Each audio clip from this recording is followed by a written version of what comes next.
Good morning and welcome to the Leaders Brief by Ego Monk.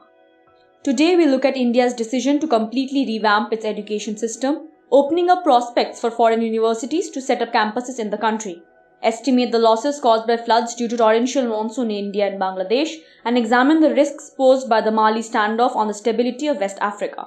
This is not only the question of the social issues, it's a national issue which encompasses and touches upon the lives of people in the immediate future as well as for the coming decades. And you have to address this with respect to the diversity and the complexity that India represents. So to me, it was really one of the most challenging assignments that this government gave us as a team. And we have tried to do our best, that's all we can say. But it was satisfying as a great experience in retrospect if you look at it, because the responses that we have been getting even in the short period when it was put in the public domain, especially from those who are talking to the totality of this particular document, is very encouraging.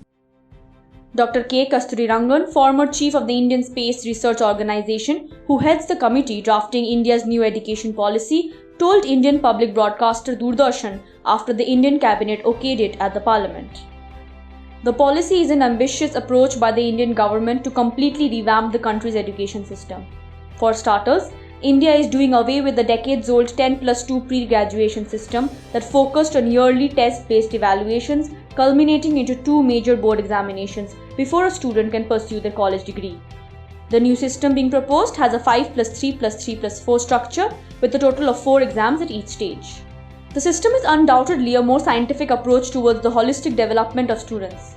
It will encourage learning without the added pressure of having to perform in a single examination that would determine the educational future of students. Under the new system, particular importance is also being given to coding and professional training and would allow for vocational internships for students to enhance skill development.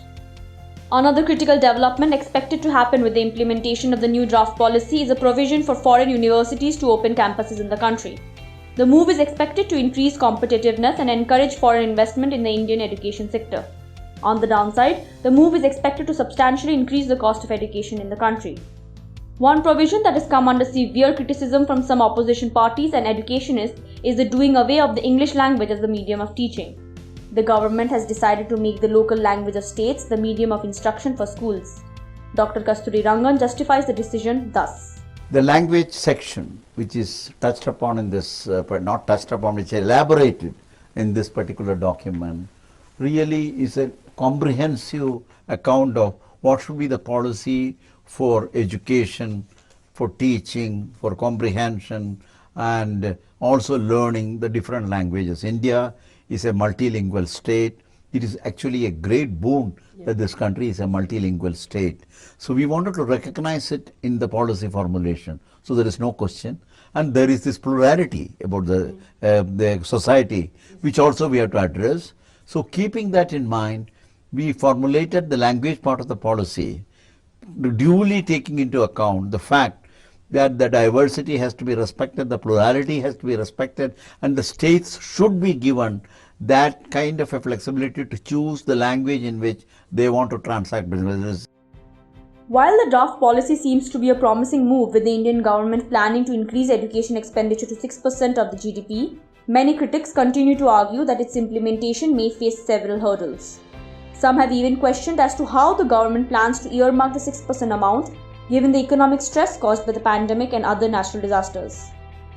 India presently faces severe losses in states located in its eastern part due to monsoon-induced floods. While flooding is an annual phenomenon for several Indian states during the monsoon months, this year's rainfall has rendered over 5 million people homeless in the states of Assam and Bihar. I am thankful to people of Assam for their courageous effort fighting against COVID-19 as well as flood and erosion. This is a third wave of flood. In this situation, the people of Assam in the 28 districts, they have to suffer and they have lost their cultivable land, their household properties, and also more than 80 lives in both flood, erosion and landsliding. That was Assam Chief Minister Sarbanananda Sonowal after assessing the situation in his state 2 weeks ago. Last week, the number of people affected in Assam reduced from 1.7 million to 1.2 million as the state gradually moves towards recovery. The situation in Bihar, however, continues to worsen, with over 4 million people being affected and more than 100 being reported dead. Neighbouring country Bangladesh has been equally devastated by this year's monsoon rains, with almost 30% of its landmass submerged, affecting nearly 5 million people. Only a few months ago, the country was ravaged by a devastating cyclone, and with the COVID pandemic continuing to wreak havoc, Dhaka is now in dire need of significant humanitarian aid. Climate experts expect the deluge to continue through August. While Southeast Asia battles natural disasters, West Africa is on the brink of a crisis due to the deteriorating political situation in Mali. We came here to meet President Ibrahim Boubacar Keïta as state leaders of the ECOWAS, and also to meet all parties concerned in order to bring back peace to the region and ensure that Mali restarts its work towards ensuring stability of the country and the entire sub-region. That was the Senegalese president, Macky Sall, talking to the press after a talk to resolve the crisis in Mali failed. West African leaders including Ghana, Ivory Coast, Nigeria and Senegal visited Bamako on July 23rd to end a week-long standoff between Malian President Ibrahim Boubacar Keïta and an opposition coalition led by influential Muslim leader Ibrahim Dicko. The protest started last month and became violent on July 11th, leaving 11 people dead in Bamako. The opposition coalition has been demanding the resignation of Keïta over several allegations that range from corruption to Mali's economic woes. The immediate reason that sparked off the protests was a decision by the Constitutional Court in April to overturn the results of the parliamentary polls for 31 seats, allowing candidates from Keïta's party to get re-elected. The meeting between the African leaders yielded no results, and the situation in Mali continues to remain tense. The meeting was preceded by an ECOWAS mission led by former Nigerian President Goodluck Jonathan that had proposed the setting up of a government of national unity that would include members of the opposition and civil society groups. However, the opposition's primary demand remains the resignation of Keïta, a point they seem unwilling to compromise.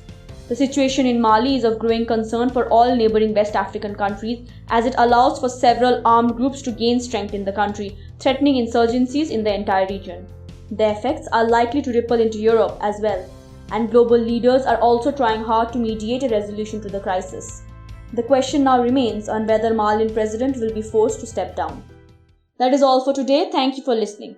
Tune in to Egomong to stay updated on the latest happenings and their impact on global trade, technology and innovation. Egomong helps you make sense of change.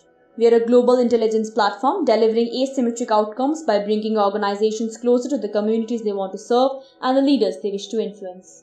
Visit our website insights.egomong.com, which is spelled insights.egomong.com to subscribe and make better and faster decisions today. If you wish to collaborate with us, then please email us at contact@egomong.com.